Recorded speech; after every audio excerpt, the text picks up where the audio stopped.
ভুয়া কাগজপত্র দিয়ে লিগ্যাল নোটিশ পাঠিয়ে দেশ টিভির বিজ্ঞাপনদাতাদের হয়রানি করছে একটি প্রতারক চক্র। গণমাধ্যম প্রতিষ্ঠানের বিরুদ্ধে এই প্রতারণার কাজ করছেন নাম সর্বস্ব আইনজীবী মাহমুদুল হাসান দিলশাদ। চক্রান্তকারী আইনজীবী মাহমুদুল হাসান দেশ টিভিকে জড়িয়ে বিভিন্ন গণমাধ্যমেও প্রতারণামূলক নথি দিয়ে লিগ্যাল নোটিশ পাঠিয়েছেন।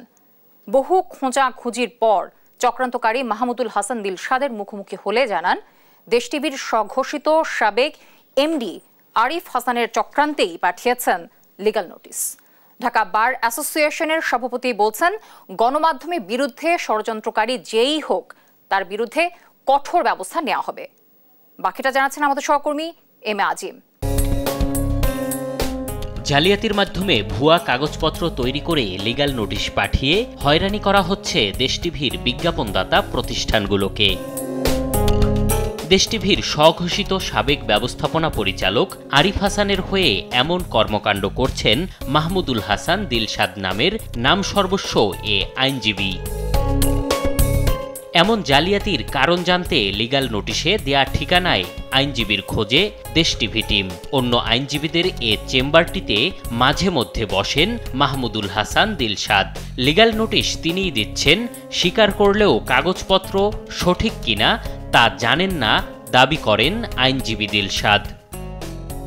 সেই বিজ্ঞাপনদাতাদের আপনি যেভাবে নোটিশ করছেন, এটি আসলে যদি একদমই সত্য না হয় সেটা আসলে কি আমাদের ক্ষতিগ্রস্ত করছে না?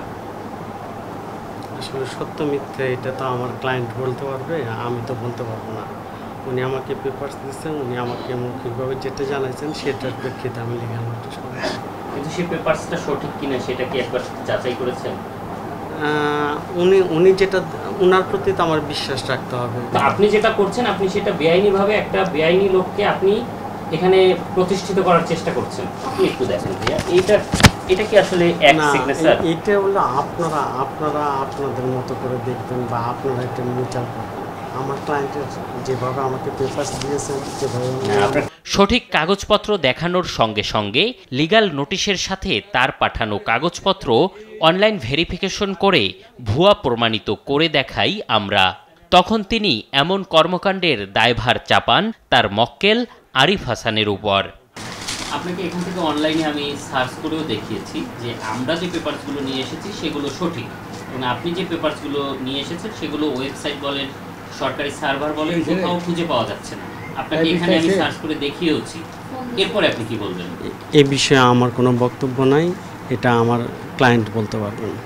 প্রথম দফায় লিগ্যাল নোটিশের সাথে যুক্ত করা পরিচালকদের স্বাক্ষর এবং ব্যবস্থাপনা পরিচালক হিসেবে আরিফ হাসানের নিয়োগপত্রের স্বাক্ষর জাল প্রমাণিত হয়। দ্বিতীয় দফায় উকিল নোটিশে স্বাক্ষর গোপন রেখে নোটিশ পাঠাচ্ছে চক্রটি।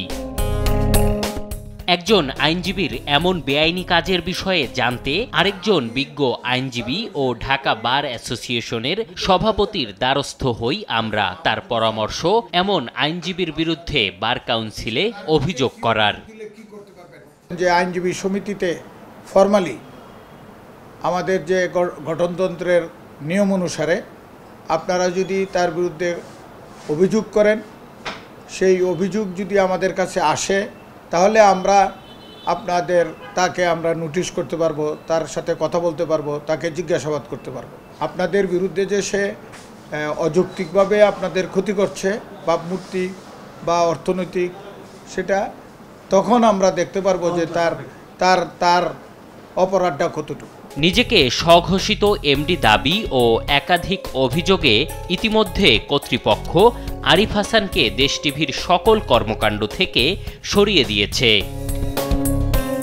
শীঘ্র বার কাউন্সিলে অভিযোগ দেয়া সহ মাহমুদুল হাসান দিলশাদ ও অভ্যুত্থানে ছাত্র হত্যা চেষ্টার মামলার আসামি দেশ টিভির স্বঘোষিত সাবেক ব্যবস্থাপনা পরিচালক আরিফ হাসানের বিরুদ্ধে আইনগত পদক্ষেপ নিতে যাচ্ছে দেশ টিভি। এম এ আজিম, দেশ টিভি, ঢাকা।